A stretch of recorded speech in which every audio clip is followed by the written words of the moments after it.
Narito tayo ngayon upang matunghayan ang talaga ng mga nagtitrending, nag-iinit at talaga namang napaka-latest na issue ni Ate Erica. Sa pagpapatuloy nga ng ating istorya ay nung pumunta si Kalingap Val Santos Matubang sa bahay dati nila Ate Erica, ay nakausap niya nga ang tita nito, ang lolo nito at ang lola niya.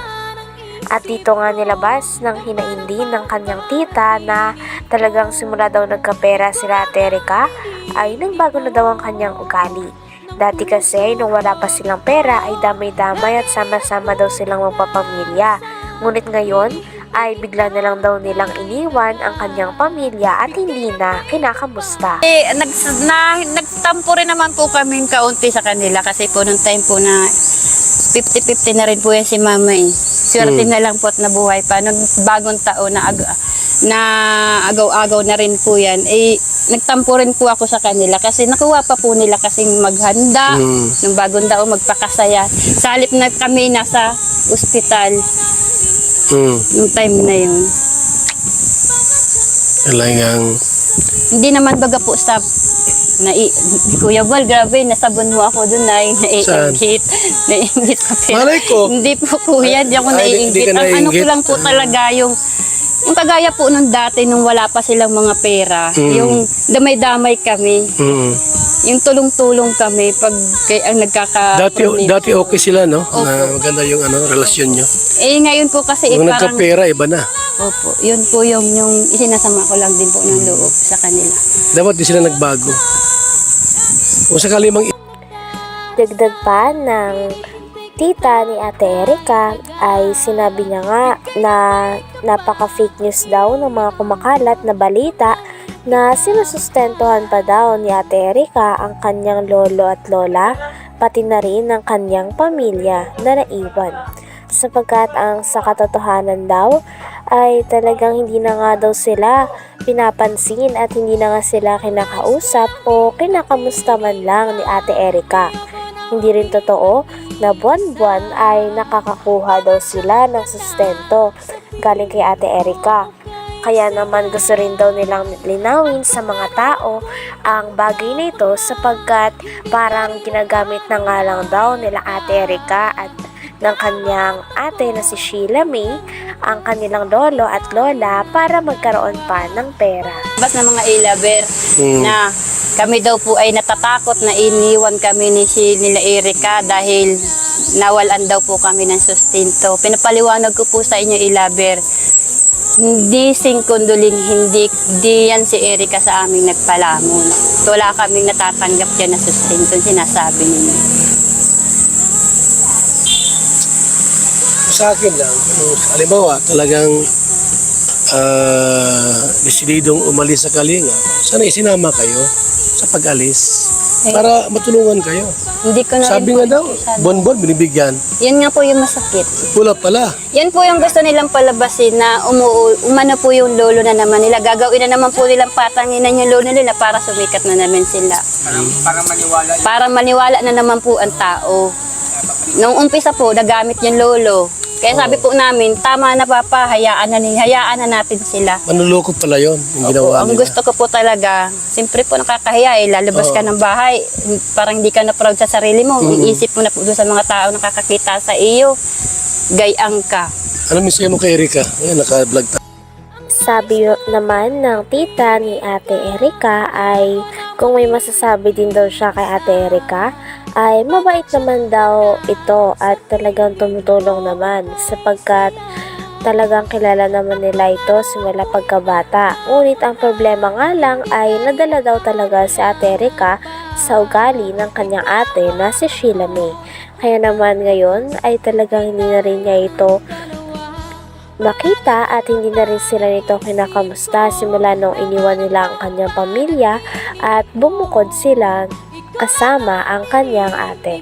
Sabi naman ni Kuya Val Santos Matubang ay may balak daw siya na papuntahin si Erica at si Sheila May at pagharap-harapin kasama ang lolo at lola pati na rin ang tita nito na marami. Umano po yung lolo na naman nila. Gagawin na naman po nilang patanginan yung lolo nila para sumikat na naman sila. Para maniwala na naman po ang tao. Nung umpisa po, nagamit yung lolo. Kaya sabi po namin, tama na papa, hayaan na natin sila. Manluloko pala yon yung ginawa Ang nila. gusto ko po talaga, siyempre po nakakahiya lalabas ka ng bahay, parang hindi ka na proud sa sarili mo, iisip mo na po doon sa mga tao nakakakita sa iyo, gayang ka. Ano mensahe mo kay Erika? Ayan, naka-vlog tayo. Ano mensahe mo kay Erika? Kay Erika naman po, wala naman po akong mas sama ng loob dyan sa bata na yan. Kasi kung sa mabait naman po, mabait yung bata na yan. Matulungin din naman po yan. Kaso lang, nadala lang po nito ni ate niya. Kasi kaling magkasunduin ko kayo.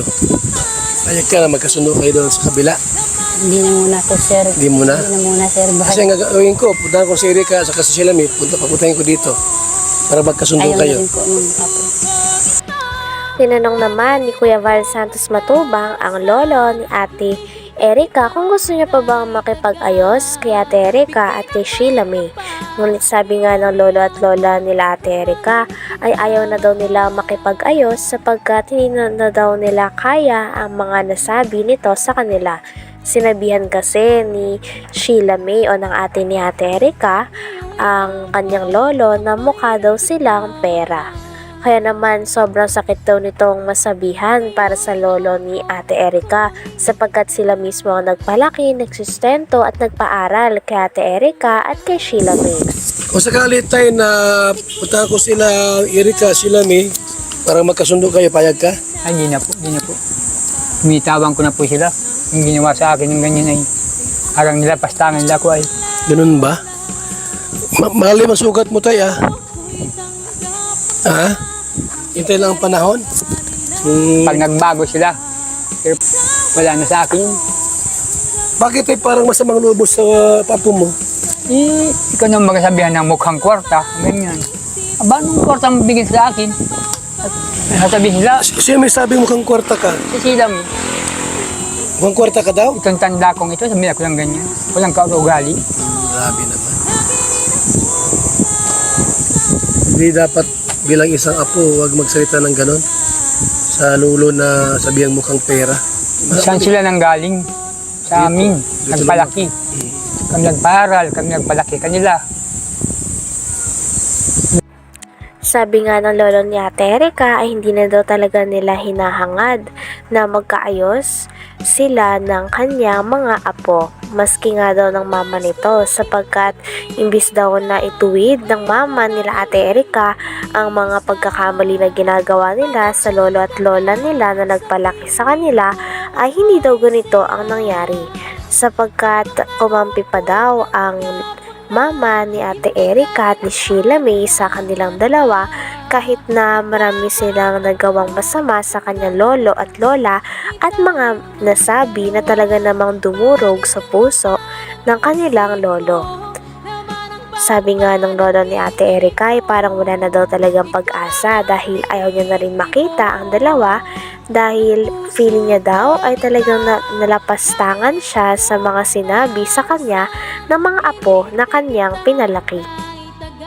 Ayaw ko na. Hindi kayo magkasundo. Hindi ko na hinagad na magkaayos pa kami. Maski yung ina niya. Yung ina wala din namang sana. Anak mo yung ina. Po. Pero bakit ayaw mong anak mo? Ay, hindi nga po marunong magpangaral sa anak. Dapat isang magulang, pangaralan yung anak niya para matuwid. Matuwid yung anak nila. Eh wala. Kampi pa. Kampi pa. Kampi pa dun sa anak ko. Pinagsisiraan pa nga yung nanay niya. Yan daw ay talagang naghahambog lang. Magkasakit. Bakit ganun sila? Ay, awan ko dun. Hindi ko alam. Ha? Ilabe. Ay, lovers, gumagawa ng kasinungalingan yung iba. Ginagawang Yung pinto. Ima Torres po ang laging araw-araw ni Sheila may kausap. Ima Ima Torres. Torres. Ima Torres. Lagi yung kausap nila. Yung namumuno po sa Ilabe. Parehas po sila ng Ilabe. Tamang panggawa ng kwento. Puro paninira. Pagkalkal.